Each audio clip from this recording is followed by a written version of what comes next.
नमस्कार, स्वागत है सभी का एग्री कंप्यूटर अकाडमी में। जो आपकी जेनेटिक्स की सीरीज़ चल रही है तो भैया उसी को कंटिन्यू किया गया है। ठीक है, उसी को किया गया है कंटिन्यू। और 300 क्वेश्चन हो चुके थे जो आने वाले हैं। ठीक है, जिन भाई बहनों ने सब्सक्राइब नहीं किया प्लीज़ सब्सक्राइब करके रख लें। पता नहीं कौन सा वीडियो कब आपके लिए एक प्रेरणादायक और आपके लिए सिलेक्शन के लिए काफ़ी अहमियत भरी हो। ठीक है भाई, तो शुरू करते हैं भाई, क्या ही टाइम करें। 301 क्वेश्चन बहुत इंपॉर्टेंट है। हर क्वेश्चन को पढ़ना, कोई भी क्वेश्चन में अपना दिमाग मत लगाना, यहाँ दिमाग लगाकर ही बनाया गया है। ठीक है, टाटा बॉक्स किसके द्वारा जुड़ाव के लिए आवश्यक होता है? तो टाटा बॉक्स कौन सी चीज़ के लिए जुड़ाव के लिए बहुत ही ज़्यादा आवश्यक होता है? तो वो होता है आपका, थोड़ा समय दे देंगे सोचने विचारने के लिए, टाटा बायोटिक प्रोटीन। इसीलिए हम ऑप्शन नहीं दिखा रहे हैं, वो आंसर नहीं दिखा रहे हैं। ठीक है, थोड़ा समय वीडियो को पॉज करें, 2 से 3-4 बार देखें, आराम से समझ आ जाएगा। ठीक है, माना कि मॉडरेट वीडियो है। ठीक है, सिंपल नहीं है। ठीक है, और हाँ, ऐसे क्वेश्चन की डिमांड भी है। ठीक है, तो जैसा एग्जाम का डिमांड वैसे ही करते हैं। ठीक है, तो जेनेटिक्स थोड़ा टफ सब्जेक्ट अपने आप में पीछे भी है और मानना भी पड़ेगा। ठीक है, अगला है जीन मोजेकिज्म तब होता है कब होता है जब किसी व्यक्ति में अलग अलग आनुवंशिक संरचना वाली कोशिकाएं दिखाई दें। ठीक है, सीडो जीन की विशेषता क्या है? तो सीडो जीन की विशेषता क्या है? सक्रिय ट्रांसलेशन है, फंक्शनल प्रोटीन निर्माण है, अनुक्रम समानता लेकिन कार्यहीनता और कार्य टीलोमेयर में उपस्थिति। तो ऑप्शन हो जाएगा आपका सीडोजीन की विशेषता है अनुक्रम समानता लेकिन कार्यहीनता। अगला है आरएनए एडिटिंग का तात्पर्य क्या है? यानी जो आरएनए में जो एडिटिंग होती है उसका मतलब क्या है? आरएनए से डीएनए बनाना, ट्रांसक्रिप्शन के बाद मैसेंजर आरएनए के न्यूक्लियोटाइड्स में परिवर्तन करना, ट्रांसलेशन को बढ़ाना या फिर स्प्लाइसिंग को रोकना। तो ऑप्शन हो जाएगा आपका बी, ट्रांसक्रिप्शन के बाद एमआरएनए के न्यूक्लियोटाइड्स में परिवर्तन करना। विकल्प क्वेश्चन वही है, थोड़ा लेवल उनका बढ़ा दिया गया है। ठीक है, तो क्वेश्चन कोई मंगल ग्रह से नहीं आते। ठीक है भाई, तो इतना ज़्यादा परेशान नहीं होना कहाँ से क्वेश्चन है, क्वेश्चन वहीं से बना देगा। ठीक है, हो सकता बना दे कि बताओ उत्परिवर्तन की खोज किसने की। अब इसमें भी घुमा सकता है, पता तो सबको है ह्यूगो डे ब्रिज, लेकिन घुमा सकता है इसमें भी। बस आंसर तो वही होगा घिसा पीटा ना। निम्नलिखित में से कौन सा सिस एक्टिंग नियामक अनुक्रम है? तो सिस एक्टिंग नियामक अनुक्रम कौन सा है? तो ऑप्शन हो जाएगा ए, एनहांसर हो जाएगा। ठीक है, अगला है बॉर बॉडी किसे दर्शाती है? यानी जो बॉर बॉडी है वो किसे दर्शाती है? तो कल बताया था इसके बारे में, तो ऑप्शन ए हो जाएगा, निष्क्रिय एक्स गुणसूत्र को दर्शाती है। बाई नहीं है भाई, एक्स गुणसूत्र है, एक्स बाई नहीं है, ये ध्यान रखना है। ये हमारी बॉर बॉडी को दर्शाता है। ठीक है, पॉलीटीन गुणसूत्र विशेष रूप से किसमें पाए जाते हैं? मानव लाल रक्त कोशिकाओं में, ड्रोसोफिला की लार ग्रंथियों में, कवकों में, ईस्ट न्यूक्लियस में, किसमें पाए जाते हैं? तो ऑप्शन हो जाएगा आपका बी, ड्रोसोफिला की लार ग्रंथियों में पाए जाते हैं क्या? पॉलीटीन गुणसूत्र। ठीक है भाई, अगला है वह उत्परिवर्तन जो प्रोटीन संरचना को नहीं बदलता। मिसेंस उत्परिवर्तन, नॉनसेंस उत्परिवर्तन, साइलेंट उत्परिवर्तन, फ्रेम शिफ्ट उत्परिवर्तन। तो कौन सा नहीं बदलता है? सी ऑप्शन नहीं बदलता है भाई, साइलेंट उत्परिवर्तन।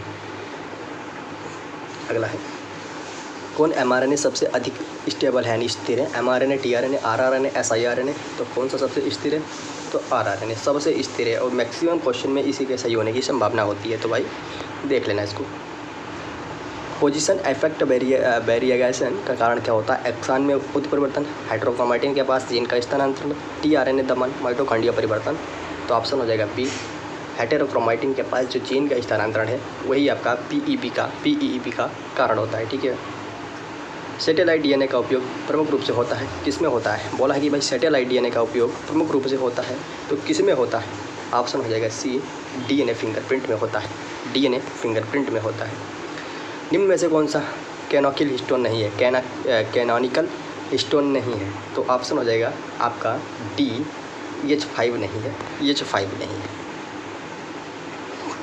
स्थायी हेटेरोक्रोमैटिन की विशेषता है क्या है? स्थायी हेटेरोक्रोमैटिन की विशेषता क्या है भाई? ऑप्शन हो जाएगा बी, हमेशा सघन और संकुचित होता है। कैसा भैया? सघन और होता है संकुचित।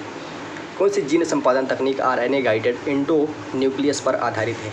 तो कौन सी आधारित है? सी ऑप्शन हो जाएगा, CRISPR-Cas9। ठीक है, अगला है पौधों में जीन साइलेंसिंग मुख्य रूप से किसके द्वारा होता है? एमआरएनए, एमआईआरएनए और एसआईआरएनए, राइबोसोम एनहांसर। तो किसके द्वारा होता है? तो ऑप्शन हो जाएगा बी, इन दोनों आरएनए के द्वारा होता है। इनको गांठ में बांध लेना है। तो साइलेंसिंग के बारे में पूछता है। जीनोम शब्द किसने गढ़ा था? बहुत इंपॉर्टेंट है। तो जीनोम काफ़ी पढ़ लिए होंगे भाई, कौन किसने गढ़ा था, लेकिन जीनोम शब्द थोड़ा नहीं पढ़ते हो क्योंकि लगता है वो इंपॉर्टेंट नहीं है, लेकिन क्वेश्चन आजकल ऐसे ही बनाता है। तो हॉन्स विंकलर ने, बहुत इंपॉर्टेंट हो जाता है। अगला है क्वेश्चन आपका 317, फटाफट पढ़ते रहिएगा। 317 फ्रेम शिफ्ट उत्परिवर्तन सामान्य बिंदु उत्परिवर्तन से अधिक हानिकारक क्यों होता है? क्योंकि भैया यह आपके पूरे जो रीडिंग फ्रेम है उसको बदल देता है। ऑप्शन हो जाएगा आपका हाँ, रीडिंग फ्रेम को बदल देता है। ठीक है, अगला है जीन का कौन सा भाग ट्रांसक्रिप्शन की शुरुआत करता है? कौन सा ऐसा भाग है किसका जीन का जो क्या करता है ट्रांसक्रिप्शन की शुरुआत करता है? तो भाई प्रमोटर जो होता है वो ट्रांसक्रिप्शन की शुरुआत करता है। ठीक है, अगला है ट्रांसलेशन के बाद कौन सा परिवर्तन पोस्ट ट्रांसलेशनल मॉडिफिकेशन कहलाता है? तो ट्रांसलेशनल मॉडिफिकेशन कौन कहलाता है ट्रांसलेशन प्रक्रिया के बाद में? कैपिंग है, स्प्लाइसिंग है, स्टोन का मिथाइलेशन है और पॉली ए टेल है। कौन है भाई? तो ऑप्शन आपका हो जाएगा राइट आंसर सी हो जाएगा। गहरा क्वेश्चन है, स्टोन का मिथाइलेशन। ठीक है, इससे गहरा भाई नहीं पूछेगा, कितना भी कठिन बना दे। ठीक है, तो साम दाम दंड भेद हर तरीके के क्वेश्चन लेके जाना है भाई, तुझे तोड़ के रख देना है। पूरा सिलेबस का कच्चा चिट्टा है भाई, ये पूरे सिलेबस का निचोड़ है, चारों विकल्पों का निचोड़ है। जो पुराने पेपर पूछे गए उनके चारों विकल्पों का निचोड़ है। कठिन कतई नहीं मानना है, कठिन मानोगे तो दिक्कत जाएगी। ठीक है, 320 नंबर है एकल न्यूक्लियोटाइड परिवर्तन को पहचानने की विधि कौन सी है? एकल न्यूक्लियोटाइड परिवर्तन को पहचानने की विधि कौन सी है? तो हो जाएगा आपका सी PCR RELP। अगला है पेनिट्रेंस यानी जो पैट होता है वो शब्द का सर्वश्रेष्ठ वर्णन क्या है? तो इसको पैट मत ध्यान रखें, इसको पेनिट्रेंस ही ध्यान रखें, इंग्लिश में ही पूछता है लगभग। तो ऑप्शन हो जाएगा सही आपका सी। किसी जीनोटाइप वाले व्यक्तियों में अपेक्षित गुणसूत्रीय लक्षण प्रकट होने का जो परसेंटेज होता है। ठीक है, अगला है ट्रांसपोसान निम्न में से किसको उत्पन्न नहीं करता है? जीन डुप्लीकेशन को, फ्रेम शिफ्ट म्यूटेशन को, गुणसूत्र पुनर्वस्था को, DNA मरम्मत को। किसे नहीं करता है? तो ऑप्शन हो जाएगा डी, DNA की मरम्मत जैसा काम ट्रांसपोसान नहीं करता है। अगला है कौन सा DNA मरम्मत तंत्र थाइमिन डाइमर को हटाता है? तो base excision repair, nucleotide excision repair, mismatch repair, homologous recombination. तो कौन सा है भाई? ऑप्शन है बी आपका न्यूक्लियोटाइड एक्सेशन रिपेयर। अगला है जेनेटिक ड्रिफ्ट अधिक स्पष्ट रूप से किस में पाया जाता है? बड़ी जनसंख्या, अलैंगिक जीव में, छोटी जनसंख्या में, केवल हैप्लॉइड में। तो ये भाई पाया जाता है आपका छोटी जनसंख्या में। ऑप्शन हो जाएगा सी छोटी जनसंख्या में पाया जाता है। ठीक है, कौन सा घटक केवल यूकैरियोटिक mRNA में विशिष्ट होता है? 5 कैपिंग और 3 पॉली एटल, साइन डालगार्नो अनुक्रम, केवल इंट्रॉन ऑपेरॉन संरचना। तो किस में पाया जाता है? आपका पाया जाता है 5 कैपिंग और 3 पॉली एटल। ऐसे भी दे सकता है आपको, ऐसे भी दे सकता है। अगर ज़्यादा कठिन बनाएगा तो इसी इतना कठिन बनाने की ज़रूरत है नहीं। ठीक है, देगा तो ऐसे विकल्प देगा, तभी मैंने उसी तरीके से दिए जैसा उसका पैटर्न है। ठीक है भाई, न्यूक्लियोसोम और कण में कितने बेस पेयर लिपटे होते हैं? यानी जो न्यूक्लियोसोम और कण में कितने बेस पेयर लिपटे रहते हैं? तो बेस पेयर कितने? 146 146। ठीक है, माइटोकॉन्ड्रियल वंशानुक्रम में प्रभावित माँ अपने गुणसूत्र किसको देती है? यानी जो माइक्रोकॉन्ड्रियल वंशानुक्रम से प्रभावित जो माँ है वो अपने गुणसूत्र किसको देती है? केवल पुत्र को, केवल पुत्री को, संतानों को, या किसी को नहीं? तो भैया ये जो होता है केवल अपनी जो संतानें होती हैं सभी संतानों को गुण देती है। किससे पीड़ित भैया? तो माइटोकॉन्ड्रियल इनहेरिटेंस से पीड़ित। ठीक है, कौन सा क्षेत्र भैया दोहराव युक्त DNA में समृद्ध होता है? प्रमोटर, एक्सॉन, सेंट्रोमेर और एनहांसर। तो सेंट्रोमेर ऑप्शन हो जाएगा सी सेंट्रोमेर। अगला है नॉन सेंस उत्परिवर्तन का उदाहरण क्या है? नॉन सेंस उत्परिवर्तन का उदाहरण क्या है? तो ऑप्शन बी के साथ जाइएगा। अच्छा बताओ, इस क्रॉस से स्वतंत्र अनुक्रमण में क्या जो फिनोटाइपिक अनुपात प्राप्त होता है? क्या अनुपात प्राप्त होगा? लगा के बताओ भाई, लगा के बताओ, इसको लगा के बताओ क्या प्राप्त होगा? क्या प्राप्त होगा? फर्स्ट पीढ़ी से शुरू करो, कैपिटल ले, सेकंड से करो, दिमाग लगाओ भाई। ऑप्शन हो जाएगा बी, समझाने में बहुत टाइम जाएगा, बी हो जाएगा। नेक्स्ट है कौन सा RNA एंजाइम के रूप में कार्य करता है? तो कौन सा एंजाइम के रूप में कौन कार्य करता है? तो भैया जो राइबोजाइम है वो एंजाइम के रूप में करता है काम। ठीक है भाई, मानव में लिंग निर्धारण किससे होता है? लिंग निर्धारण किससे होता है? आप लिंग निर्धारण पता ही है भैया किससे होता है? पुरुषों से, भाई गुणसूत्र की उपस्थिति या अनुपस्थिति से। ठीक है, ठीक है, तो पुरुषों में क्या है? XY है और महिलाओं में XX है। ठीक है, अब यही लिंग का निर्धारण करता है कि मेल होना है कि फीमेल होना है। ठीक है भाई, अगला है संयोगन मियोजिस के किस चरण में होता है? संयोगन मियोजिस के किस चरण में होता है? तो जाइगोटेन में होता है। किसमें होता है भैया? जाइगोटेन में। तो संयोगन नहीं पढ़े होगी आप लोग, सिनैप्सिस बहुत इंपॉर्टेंट प्रक्रिया होती है, उसको भी पढ़ लेना। ठीक है, कौन सा DNA पॉलीमरेज प्रूफ रीडिंग क्रिया करता है? कौन सा DNA जो है पॉलीमरेज प्रूफ रीडिंग क्रिया करता है? तो करता है भाई आपका DNA पोल का 3rd चरण। कौन सा भैया चरण? 3rd, DNA पोल का 3rd चरण। सबसे छोटी आनुवंशिक इकाई क्या है? बताओ। तो सबसे छोटी आनुवंशिक इकाई आपकी हो जाती है न्यूक्लियोटाइड। कौन सी? डी नंबर ऑप्शन है न्यूक्लियोटाइड। अगला है भाई प्रोकैरियोट्स में सिग्मा फैक्टर की भूमिका क्या है? तो ऑप्शन हो जाएगा ए, प्रमोटर की पहचान करता है। कौन भाई? Sigma factor. किस तकनीक से ऊतक अनुभागों में mRNA की अभिव्यक्ति देखी जाती है? तो हो जाएगा आपका सी, इन सिचु हाइब्रिडाइजेशन से। ठीक है, अगला है भाई, ट्रांसलेशन के दौरान कोडॉन और एंटी कोडॉन को मिलान कहाँ होता है? तो दोनों का मिलान होता है आपका ए साइट पे। कौन सी साइट? ए साइट। सी नंबर ऑप्शन पे मार तो दिया है ए साइट। अगला है क्वेश्चन नंबर 339, कौन सा दृष्टिकोण रिवर्स जेनेटिक्स कहलाता है? रिवर्स जेनेटिक्स कौन सा कहलाता है? तो भैया एक आपका सी वाला हायरार्की जो है, जीन उत्परिवर्तन से फिनोटाइप बनना, ये आपका रिवर्स जेनेटिक्स कहलाता है। हेट्रोक्रोमैटिन की पहचान क्या है? अगर आपको पहचानना है कि कौन सा हेट्रोक्रोमैटिन है तो उसे कैसे रिकॉग्नाइज करोगे? तो हो जाएगा आपका सी आंसर। रंगाई जो होती है उसकी घनी होती है और क्रियाशीलता जो होती है उसकी वो बहुत कम होती है। ठीक है भाई। हाँ, ओकाजाकी खंडों को आपस में जोड़ने वाला एंजाइम कौन सा है? बताओ भाई, कौन सा ऐसा एंजाइम है जो ओकाजाकी के जो सेगमेंट होते हैं उनको आपस में जोड़ता है? तो कौन जोड़ता है? ऑप्शन हो जाएगा बी आपका, डीएनए लाइगेज जो है वो जोड़ता है। अगला है, पॉलीजेनिक लक्षण किस प्रकार की विविधता को दर्शाते हैं? सीमित, मंडलीय, निरंतर, केवल, एपिस्टेसिस। तो ऑप्शन हो जाएगा सी, कंटिन्यू, जो डाइवर्सिटी है उसको दर्शाता है पॉलीजेनिक लक्षण। अगला है, आरएनए स्पाइलाइसिंग के लिए आवश्यक कंपोनेंट यानी घटक कौन सा है? तो आवश्यक घटक है आपका सी, कौन सा भाई? तो स्पाइलाइसोसोम।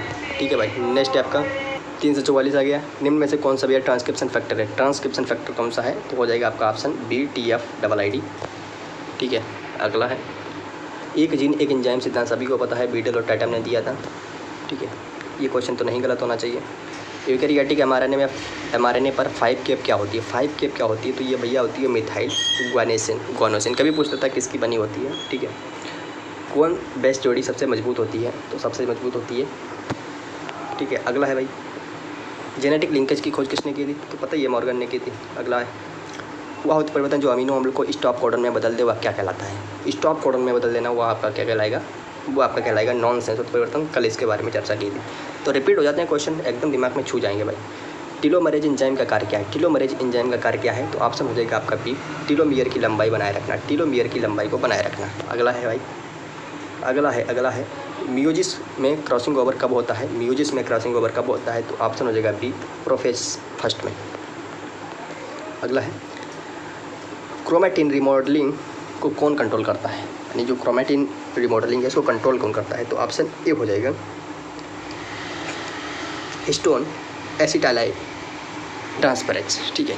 अगला है, AUG कोडॉन किसके लिए होता है? तो आपका होता है मेथियोनिन के लिए।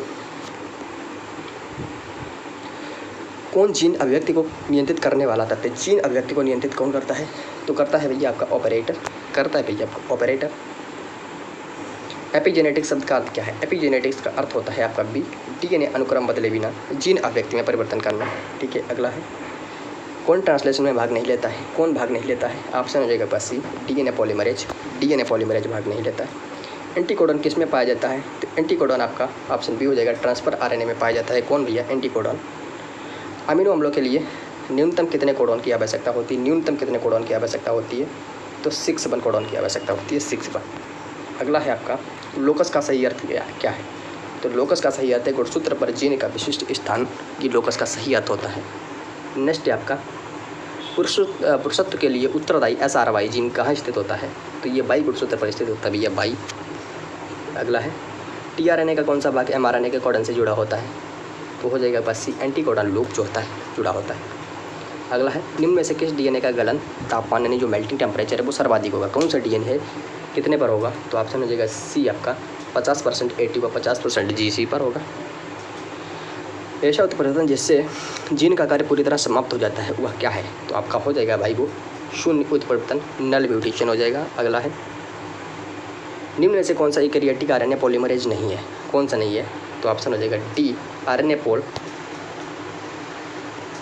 तो ये DNA प्रकृति से जुड़ा होता है, प्रतिकृति से जुड़ा होता है। प्रोकैरियोटिक्स में ट्रांसक्रिप्शन किसके द्वारा प्रारंभ होता है? तो जो होता है वो सिग्मा फैक्टर का प्रमोटर से जुड़ना, उससे प्रारंभ होता है। निम्न में से कौन सा कोडन किसी अमीनो अम्ल के लिए कोड नहीं करता है? किसी अमीनो अम्ल के लिए कोड नहीं करता है, UAA। अगला है, प्रोकैरियोट्स में राइबोसोम mRNA से कहाँ जुड़ता है? तो जुड़ता है आपका ये साइन डालगार्नो अनुक्रम में। ठीक है। अगला है भाई, अल्टरनेटिव जो स्प्लाइसिंग होता है उससे होता क्या है? तो उससे एक ही चीज़ होती है, वो है आपका एक ही जीन से विभिन्न मैसेंजर RNA बनते हैं। नेक्स्ट है आपका, DNA के सुपर काइलिंग को कौन कंट्रोल करता है? DNA के सुपर काइलिंग को कंट्रोल करता है आपका टोपो आइसोमरेज। अगला है, यूक्रोमेटिन की विशेषता क्या है?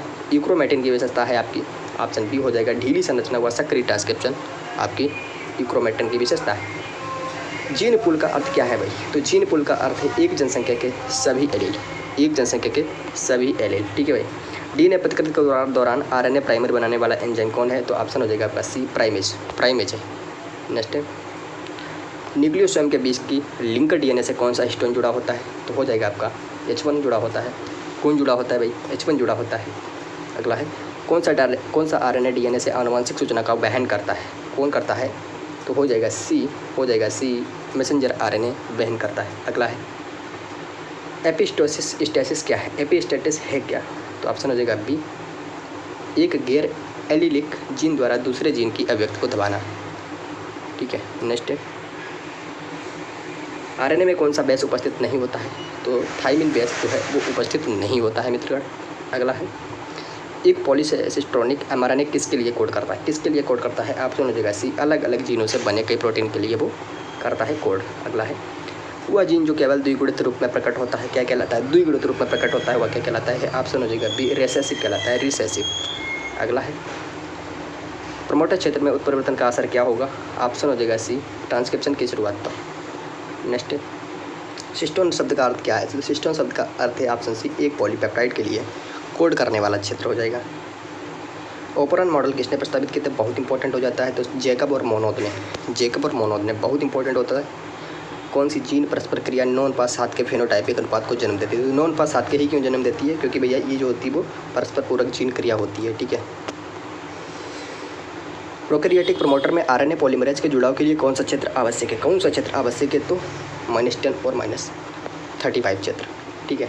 अगला है जब हेट्रोजाइगस यानी विषम युग्मजी जब हेट्रोजाइगोट विषम युग्मजी यानी जब विषम युग्मजी का फिनोटाइप दोनों होमोजाइगोट्स के बीच का होता है तो वह कहलाता क्या है? क्या कहलाता है वो? उसी को हम कहते हैं इनकम्प्लीट डोमिनेंस। काफ़ी बार सुने होंगे लेकिन उसकी जो आने वाली परिभाषा है वो यही है। ऐसा उत्परिवर्तन जिसमें एक प्यूरिन दूसरे प्यूरिन में बदल जाता है उसी को हम कहते हैं भैया ट्रांजिशन, ठीक है।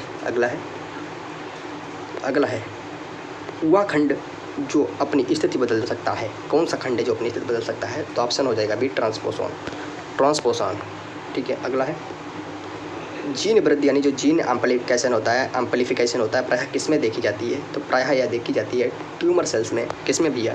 ट्यूमर सेल्स में। अगला है स्टार्ट कोडन में उत्परिवर्तन का प्रभाव क्या होगा? बी हो जाएगा क्या होगा? ट्रांसलेशन शुरू ही नहीं हो पाएगा। अगला है भाई एंटीकोडन अनुक्रम किस में है? जो एंटीकोडन जो हायरार्की है वो किस में होता है? वो ऑप्शन ए हो जाएगा कोडन के पूरक। अगला है एनहांसर तत्व कार्य करते हैं किस में करते हैं? तो सी हो जाएगा अप स्ट्रीम या डाउन स्ट्रीम दोनों और ट्रांसक्रिप्शन को है बढ़ाते हैं, ठीक है भाई। बहुगुणित जीव जिसमें गुणसूत्र विभिन्न प्रजातियों से आते हैं उनको क्या कहलाते हैं? तो एलोपॉलीप्लाइडी कहलाते हैं, एलोपॉलीप्लाइड। बैक्टीरियोफेज में जो जेनेटिक मटेरियल होता है वो क्या होता है? तो वो होता है भाई आपका वो आनुवंशिक पदार्थ होता है डीएनए या तो आरएनए, ठीक है, या तो डीएनए या तो आरएनए। लेक्रोज ऑपरायन में बीटा गैलेक्टोसिडेज किस जीन द्वारा एनकोड होता है? कठिन क्वेश्चन है भाई, कठिन क्वेश्चन है, पहुंचा हुआ क्वेश्चन है, काफ़ी पहुंचा हुआ क्वेश्चन है। अगला है भाई जेनेटिक कोड डिजेनेरेट क्यों कहलाता है? भाई एक अमीनो अम्ल के लिए एक कोडन होता है, ठीक है भाई। अगला है बॉबल परिकल्पना जो है बॉबल जो हाइपोथेसिस है वह क्या समझाती है? तो ये काफ़ी हाइपोथेसिस इंपॉर्टेंट भी है, इसने काफ़ी रिसर्च की थी। कोडन के तीसरे स्थान पर आधार युग्मन में लचीलेपन को दर्शाता है। कैरियोटाइप का अर्थ क्या है? कैरियोटाइप का अर्थ क्या होता है? तो नाभिक में गुणसूत्रों की संख्या और प्रकृति कैरियोटाइप का अर्थ होता है मित्रों। अगला है कैरियोटाइप हो गया है 97, देखते हैं किसी स्थान पर बहु एलीलों की उपस्थिति से क्या होता है? तो वो भाई फिनोटाइप में काफ़ी डाइवर्सिटी देखने को मिलती है। लिंकेज मैप किस पर आधारित होता है? तो लिंकेज मैप किस पर आधारित होता है? तो ये आपका पुनर्संयोजन आवृत्ति पर आधारित होता है मित्रों। अगला है पोस्ट ट्रांसक्रिप्शनल स्तर पर जीन साइलेंसिंग किसके द्वारा होता है? तो ऑप्शन ए हो जाएगा ऐसा siRNA तथा मैसेंजर आरएनए को नष्ट करके होता है, ठीक है। नेक्स्ट है आपका आखिरी है मानवों में जो बॉर बॉडी होती है वो किस में देखी जाती है? बॉर बॉडी केवल आपकी पुरुषों के जो महिलाओं के जो केवल XX से में से देखी जाती है, ठीक है। तो मित्रों ये 400 क्वेश्चन आपके पूरे हो गए, मतलब कि 100 क्वेश्चन और लाएंगे भैया 500 क्वेश्चन ही देंगे। 500 क्वेश्चन में भैया कितना भी कठिन बना दे, कितना भी भले मंगल ग्रह से लाए क्वेश्चन, पृथ्वी ग्रह पे क्वेश्चन ही ना मिले जेनेटिक्स के, लेकिन बाहर नहीं जाएगा। इतना भाई बता दिया है, इससे बाहर नहीं जाएगा, कितना भी कठिन बना दे। और जो सिंपल क्वेश्चन बीच बीच में डाल दिए हैं तो उनको भी सिंपल मत मानना साथियों, वो क्वेश्चन भी बहुत इंपॉर्टेंट है, वो भी मॉडरेट से थोड़ा कम श्रेणी में रखे गए हैं। तो लोअर मॉडरेट कह सकते हो, लो मॉडरेट कह सकते हो, ठीक है। तो सभी से मेरी गुजारिश है, दिल पे हाथ रख के एक बार सभी लोग चैनल को सब्सक्राइब करते हैं और पूछें अपने आप से कि हम ईमानदार हैं कि नहीं, पढ़ाई के साथ ईमानदारी बरत रही हैं कि नहीं बरत रहे हैं, ठीक है। क्योंकि जब आपको कोई नहीं देखता है तब आपको भगवान देखता है। हम तो नहीं देख रहे हैं, लेकिन ईश्वर देखता है कि आपने मेरा चैनल सब्सक्राइब किया है या नहीं किया है, बल्कि यही ईमानदारी होती है और आपको सिलेक्शन तक ले जाती है मित्रों। सच बता रहा हूँ, यही ईमानदारी होती है, ठीक है। तो जहाँ से आपको कुछ भी मिले, भले ही आपको एक क्वेश्चन मिले, उसको भी सब्सक्राइब करते रखिएगा। हाँ, अगर आपके कुछ पैसे वगैरह खत्म हो रहे हैं तो भाई सोचना विचारना चाहिए, भले ही एक पैसा खत्म हो तो सोचना चाहिए कि हाँ एक पैसा जा रहा है, एक पैसे से अब तो कुछ मिलता नहीं है, लेकिन एक एक पैसे से गड़ा बन के 1 करोड़ भी हो सकता है, समझ रहे हो ना। तो भाई कई सारे करे हो गए भोजपुरिया चैनल, तो ये भी एक छोटा सा चैनल है कि ज्ञानपीठ भैया, कर लो, ठीक है। क्योंकि भैया इतना रिसर्च करते हैं पर एक पीडीएफ बनाने में तो दो दिन लग जाते हैं भाई। 100 क्वेश्चन का भी पीडीएफ से बना के देखना, टाइप करके देखना, मजा आ जाएगा भाई। 2 दिन लग जाएंगे। और फिर क्वेश्चन कहाँ से लाते हैं ये तो कोई पहचान ही नहीं पाएगा। किसी भी कोचिंग इंस्टीट्यूट को बताएं कि भाई कहाँ से ये लाता है, तभी नहीं बता पाएगा। इतना रिसर्च करके क्वेश्चन को लाया जाता है मित्रगण, ठीक है। अब कोई बुक का तो नाम नहीं लूँगा भाई, ठीक है, लेकिन हाँ सारे बुक से बेटर ये कंटेंट है, ठीक है। बड़ी बड़ी जो आप बुक्स पढ़ते हो उन बुक्स का सारा निचोड़ यहीं पे दे दिया गया है, जो भी इंपॉर्टेंट है। अब आप पता ही नहीं चल पाता है कौन सा इंपॉर्टेंट है कौन सा नहीं है। हम डायरेक्ट बुक पे भी नहीं जाते हैं, बुक पर तो भाई बुक तो पीएचडी वाली है, ठीक है। मतलब पूरा आपका सब कुछ कन्फर्म करा देंगे, आप पढ़ लो, नो डाउट, पूरा पढ़ लो, पूरा रट लो, ठीक है, क्वेश्चन हो जाएंगे। लेकिन पूरा पढ़ने में एक बुक को कितना समय लगेगा, सालों लग जाते हैं मित्रों मेरे, ठीक है, सालों लग जाते हैं। पढ़ने में तो 1 ही महीने में 10 ही दिन में ख़त्म हो जाएगी, लेकिन क्वेश्चन कितने कर पाओगे वो तो आपको भी पता होगा ना। तो मेरा मानना है कि भाई सभी लोग AGTA की अगर तैयारी कर रहे हो तो भाई AGTA के जो पुराने पेपर पूछे गए हैं, उन पुराने पेपर में जो 4 विकल्प दिए होते हैं, जो क्वेश्चन दिया होता है, उन्हीं से क्वेश्चन निकालते हैं। क्योंकि आने वाले दिन में SSC उसी पैटर्न पे क्वेश्चन पूछता है। जो 4 विकल्प दिए थे उन्हीं 4 विकल्प से नेक्स्ट क्वेश्चन बना देता है। उन्हीं क्वेश्चन को जो क्वेश्चन पूछे हैं डायरेक्ट, उन्हीं क्वेश्चन से दूसरा क्वेश्चन कोड कर देता है, उनका स्वरूप रूप परिवर्तन का कायाकल्प कर देता है। बाकी क्वेश्चन तो वही रहता है। तो बस एग्री ज्ञानपीठ वही करता है, वहीं से चीज़ों को उठाता है, बस वहीं आपके सामने पटक देता है और हूबहू वही क्वेश्चन एग्जाम में फंस जाता है। ये एग्री ज्ञानपीठ की एक बहुत बड़ी खासियत है और ये खासियत हमेशा से होती आ रही है और आगे भी रहेगी, ठीक है। तो भाई प्लीज़ सभी लोग शेयर सब्सक्राइब करते रहें और कमेंट बॉक्स में अपना स्कोर भी बताते चलें। कोई भी भाई मेरा स्कोर नहीं बताता है, ठीक है। चलो स्कोर ना बताओ, वरना कुछ तो कमेंट कर दिया करो, चाहे लाइक करो चाहे डिसलाइक करो। आखिर डिसलाइक क्यों किया ये भी बताते चलो, ठीक है भाई। हम सुधार करेंगे, ठीक है। और हम हमेशा लाइक के भी उतारू नहीं है, ठीक है भाई। फिर मिलता हूँ नेक्स्ट वीडियो में, तब तक के लिए अपना ख्याल रखना। Thank you, take care, bye bye.